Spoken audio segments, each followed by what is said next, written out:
Hello, I'm Janie Beardsley, and I'm going to be discussing the author of The Waste Land, T.S. Eliot, and his connection to Imagism within his writing. Imagism can be a complicated movement to grasp, especially in regards to Eliot's The Waste Land, for his work relies more heavily on fragmentism, but we'll get to that later. My thesis is as follows. While The Waste Land isn't T.S. Eliot's best example of Imagism, he is able to successfully utilize images within the poem to create a clear idea of the environment presented and evoke genuine emotions from his readers. First, let me give some history on Imagism in general. Imagism was part of the modernist movement and came about in the 20th century. Imagism is the use of precise images within poetry to emphasize ideas. Imagism avoids generalities or abstractions and instead relies heavily on concrete images.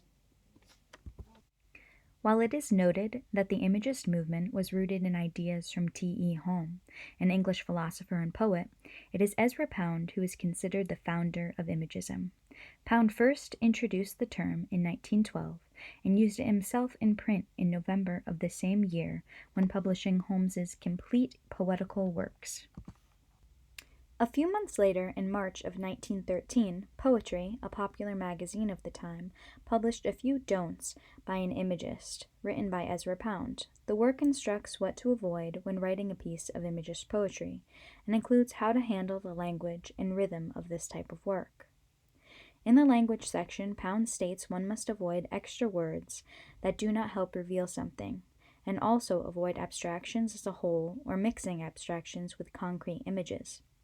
The rhythm and rhyme section, Pound expresses a need to view your poetry as music, but indicates that the musical elements shouldn't overpower the work.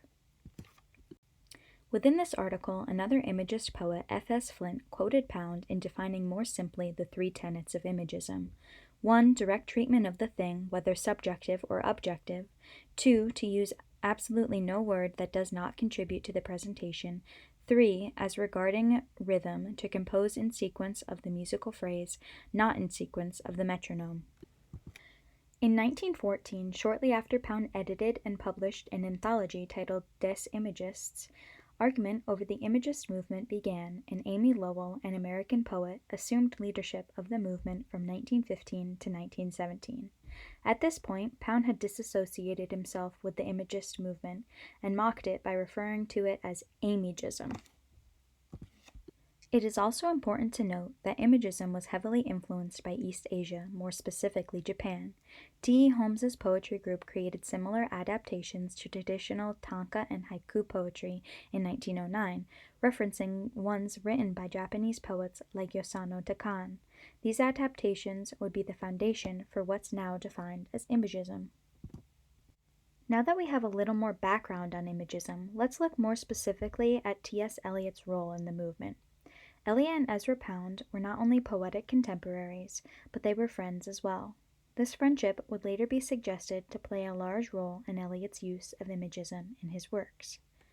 However, it is controversial whether Eliot can really be considered a true Imagist. It is suggested the Imagist elements within The Waste Land can actually be attributed to Pound, for he edited the piece.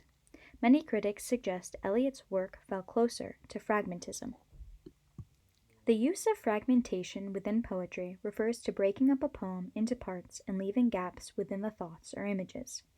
These fragments can make poems incoherent, and this can especially be seen when trying to decipher The Waste Land. However, the use of fragmentation leaves more room for the reader to create their own perceptions of the work.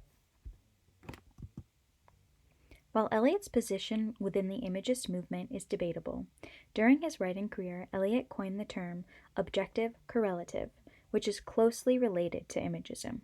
Objective correlative says there should be a positive connection between the emotion the poet is trying to evoke and the image that helps convey that emotion to the reader. Pound's Imagist rules and Eliot's objective correlative ideas both possess the goal of creating an exact formula to express emotion within the writing. Regardless of Pound's more artistic approach and Eliot's more precise, They both were able to successfully evoke emotion from their readers through careful consideration and calculation.